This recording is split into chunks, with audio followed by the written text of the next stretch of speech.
उस समय भी तो आप भजन करते थे। हाँ, तो उस समय ज्यादा करते थे। उस समय ज्यादा इसलिए करते थे, अब जैसे सुबह से हम लगे तुम्हें समझाने में, उस समय समझाने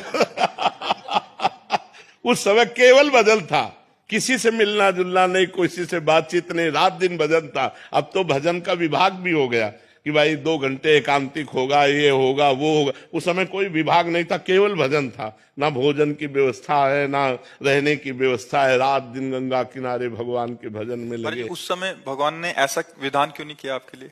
हाँ, भगवान ने उस समय विधान इसलिए नहीं किया कि जब मटकी पक्की हो जाए और फिर पानी डालो तो पानी ठंडा करके पिला देगी, और अगर कच्ची मटकी में पानी डाल दिया तो फैल जाएगी।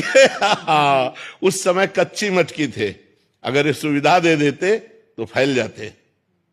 अब भगवान की कृपा से इस सुविधा का कोई फर्क नहीं है। जो हमारा लक्ष्य है वो हमारे साथ है। ये माया का जो प्रवाह है वो हमारे चित्त को आकर्षित नहीं कर सकता, क्योंकि इष्ट गुरु कृपा से मटकी पक्की हो गई है। तो भगवान ने ऐसी कृपा की कि बिल्कुल संभाल करके ऐसे लाए, और जब ये दिया तब भोगने लायक नहीं रखा। देखो कितने चतुर खिलाड़ी हैं। जब हम खाने लायक थे, जब हम भोगने लायक थे, तब भोग नहीं दिया, और जब भोग दिया तो भोगने लायक नहीं रखा। वो बड़े खिलाड़ी है, वो बड़े कृपालु है, कैसे जीव को बचाते थे। इसलिए भगवान ने उस समय नहीं दिया कि उस समय मटकी कच्ची थी। अगर विषय रूपी पानी डाल दिया जाता तो फैल सकती थी। आज मटकी पक्की कर दी और फिर उसमें भर दिया, तो अब वो ठंडा जल दूसरों को सुख प्रदान कर रहा है। मटकी स्वयं सुरक्षित है और दूसरों की प्यास बुझा रही है। इसलिए ऐसा भगवान ने किया। पर जी आपको लगता नहीं कि अब ठीक होते, स्वस्थ होते तो हम अच्छे से? नहीं, इन इच्छाओं का सबका नाश हो जाता है। भजन का यही फल होता है। जब आनंद मिलता है, भगवदानंद, तो ये सब गंदी बातें, सब संसार के सुख, ये सब अच्छे नहीं लगते, अपने आप अच्छे नहीं लगते। नहीं तो फिर भगवदानंद का मतलब क्या रहा? जैसे भुने हुए चने को कहीं भी बो दो, कभी अंकुरण नहीं हो सकता। ऐसे ऊसर बरसई तृण नहीं जामा, संत हृदय जिम उपज न कामा। वही संत है जिसके हृदय में कोई कामना न उपजे कि आज हम ये खाएं, आज ये देखें, आज ये भोगने, ये सब इच्छा नहीं रह गई। बस निरंतर भगवान जैसे चला रहे हैं, सत्कर्म होता रहे, कोई गलती ना हमसे होने पावे, भगवान का विस्मरण ना हो। बस यही एक कामना है कि कभी भगवान को भूलूं नहीं।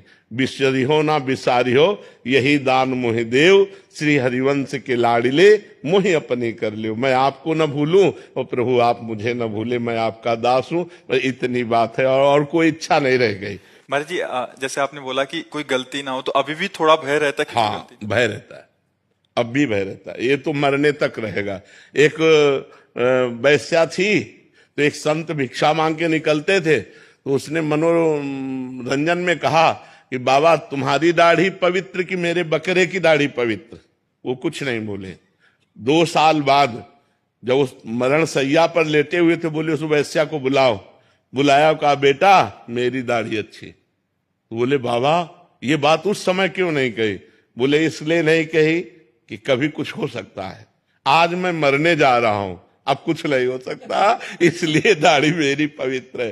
तो देखो माया बड़ी बलवान है, बड़े बड़े ब्रह्म ऋषियों को भी आकर्षित कर लेती है। हम तो बहुत छोटे जीव हैं, इसलिए हम भगवान के सहारे हैं। भय यही रहता है कि भगवान को भूल ना जाऊं, कहीं कोई गलती ना हो जाए। ऐसा मेरे जीवन भर भय बना रहेगा। जब तक शरीर रहेगा तब तक ये भय बना रहेगा कि मेरे से कोई गलती ना हो जाए, और भगवान निरंतर भजन चलता रहे, कहीं भगवान को भूलकर माया में न फंस जाऊं। ये डर बना रहता है। ये डर है कि कहीं भगवान को भूल न जाऊं, कहीं माया में ऐसा कोई आकर्षण ना हो जाए जो भगवान का चिंतन छोड़कर माया का चिंतन होने लगे।